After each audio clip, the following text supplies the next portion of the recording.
¿Qué tal? A ver, pensemos en esto por un segundo. ¿Se imaginan un hilo, una sola historia, que se extiende por miles de años, a través de culturas, imperios y generaciones?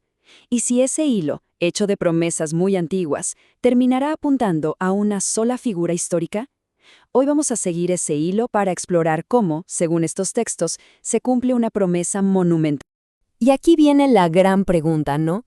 ¿Cómo es posible que promesas y profecías, escritas por personas diferentes en épocas totalmente distintas, puedan converger con tanta precisión en una sola persona?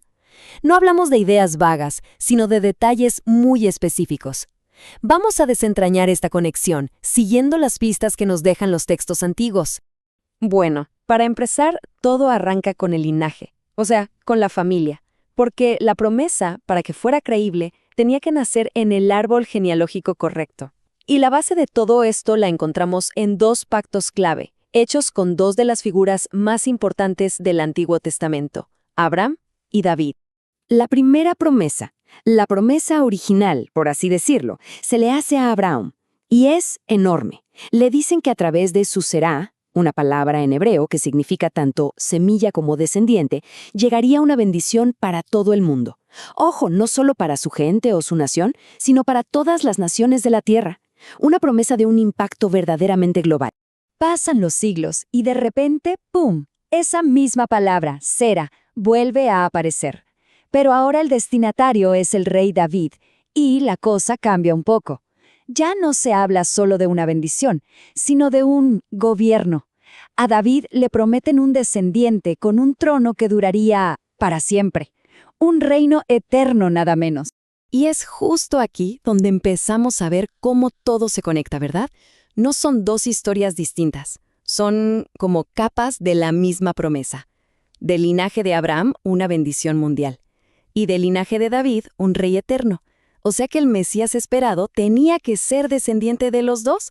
La cosa se ponía cada vez más específica. Ok, a ver. Tenía que ser del linaje correcto. Ya entendimos. Pero, ¿cómo identificarlo? Entre miles y miles de descendientes, ¿cómo saber quién era el indicado? Bueno, pues aquí la narrativa se pone increíble.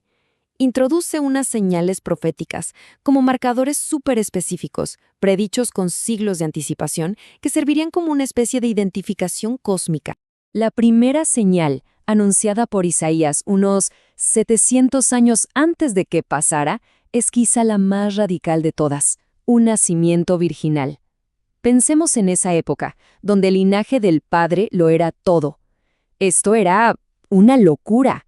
Un imposible biológico que, de ocurrir, gritaría a los cuatro vientos que algo divino estaba pasando. Y claro, saltamos al Nuevo Testamento. Y vemos que el autor Mateo no se anda con rodeos. Conecta los puntos de una. Cita la profecía de Isaías, palabra por palabra, y dice, esto es lo que pasó con el nacimiento de Jesús. Y hasta nos traduce el nombre profético, Emmanuel, para que a nadie le quede duda de lo que significa. Dios con nosotros. Pero ¿saben qué? La cosa se pone todavía más precisa, casi como si nos dieran coordenadas en un mapa. El profeta Miqueas no solo dice cómo nacería, sino dónde. Y no elige una ciudad importante como Jerusalén, no. Elige un pueblito súper humilde, Belén. Un lugar que, la verdad, pasaría desapercibido para cualquiera. Y aquí la historia tiene un giro que parece de película. No es un plan religioso. Es un decreto político, un censo del mismísimo Imperio Romano. Y este censo obliga a José y María a hacer un viaje, adivinen a dónde, justo a Belén, el pueblo de sus ancestros. Y es ahí, en ese lugar tan preciso, donde según Lucas nace Jesús. La antigua profecía se cumple. Entonces, a ver, recapitulemos. Ya tenemos el linaje, tenemos las señales de su llegada, pero la pregunta sigue ahí. ¿Quién era realmente esta figura? Bueno, los textos nos dan más pistas a través de sus nombres y sus títulos. Y no son solo etiquetas, ¿eh? Cada uno es como una faceta de un diamante que revela una parte clave de su identidad y su misión. Pensemos en esto por un momento. Su nombre de pila, Jesús o Yeshua, literalmente significa Yahvé salva. Su título más famoso, Cristo, no es su apellido, para nada. Significa el ungido, o sea, el rey prometido. Luego lo llaman Hijo de Dios, para remarcar su divinidad, pero también Hijo del Hombre, para que quede claro que era 100% humano. Y por último, ese título tan misterioso, Cordero de Dios, que apunta sin duda a un sacrificio redentor. Cada título es una pieza clave de este rompecabezas. Y bueno, con todo esto sobre la mesa, llegamos al momento culminante de la historia, al punto donde todas esas promesas, linajes y profecías finalmente convergen.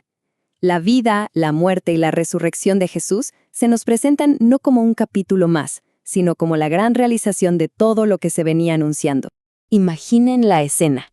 En el momento que parece ser la derrota absoluta, colgado en una cruz, Jesús pronuncia unas palabras que lo cambian todo. Consumado es. Según la narrativa, esto no es el lamento de un hombre vencido, es la declaración de un vencedor.